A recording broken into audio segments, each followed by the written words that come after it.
Friends, మీకు ఈరోజు ఒక చెట్టు చూపిస్తాను చూడండి. ఇది అమ్మ వాళ్ళ ఇంట్లో చూసారా, అంజీర చెట్టు.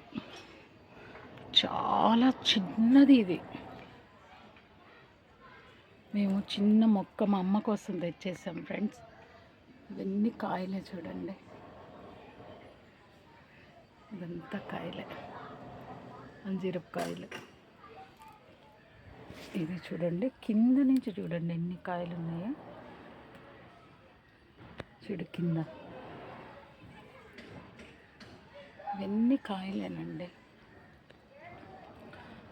అమ్మకి బాగలేనప్పుడు మా అమ్మకి తీసుకొచ్చామండి ఈ చెట్టుని. ఈ అంజీర్ పండ్లు తింటే మంచిది అని అన్నారు. అమ్మ క్యాన్సర్ పేషెంట్, ఆమెకి పెట్టని ఫుడ్ అంటూ లేదు. తెలిసిన తర్వాత ఆమెకి ఎట్లా పెట్టామంటే అంత మంచి ఫుడ్ పెట్టాము ఫ్రెండ్స్. కానీ చూడండి, ఒక కొమ్మకి ఎన్ని ఉంటాయి. ఇక్కడికి వచ్చినప్పుడల్లా నేనే తింటాను కాయలు, ఎక్కువ అంజీరపు కాయలు. మనము ఎంత పెట్టినా కూడా దేవుడిచ్చే టయానికి మనం వెళ్ళిపోవాల్సిందే. చూడు ఎంత బాధాకరమైన విషయం ఈ చెట్టు చూస్తే నాకు. ఇది 2 సంవత్సరాలు అయిపోయి 3వ సంవత్సరం పెట్టింది. అమ్మ చనిపోయి రేపటికి 3 పెడుతుంది. 2 పూర్తి అయిపోయి మా అమ్మ గుర్తుకు ఈ చెట్టు మా అమ్మ గుర్తుకి వేసుకున్నాను.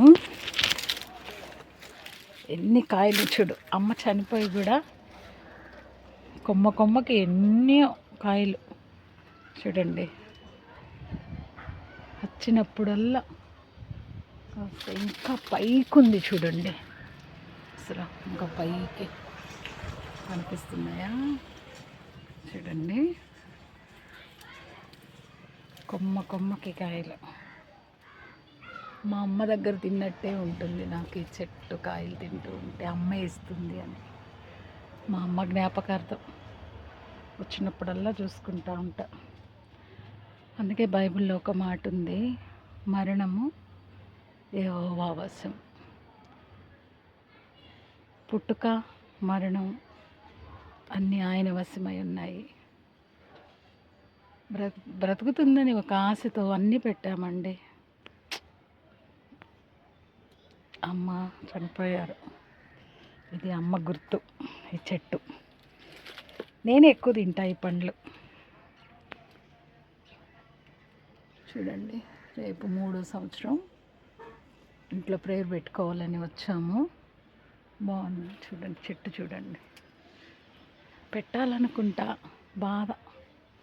చూసారా, మా అమ్మ చనిపోయి కూడా మా అమ్మ జ్ఞాపకము అణువునుంది, అడుగున. చూసారా, అమ్మ కోసం వేసింది చెట్టు. పండ్లు మా కొరకు ఇది చేసిపోయింది ఫ్రెండ్స్.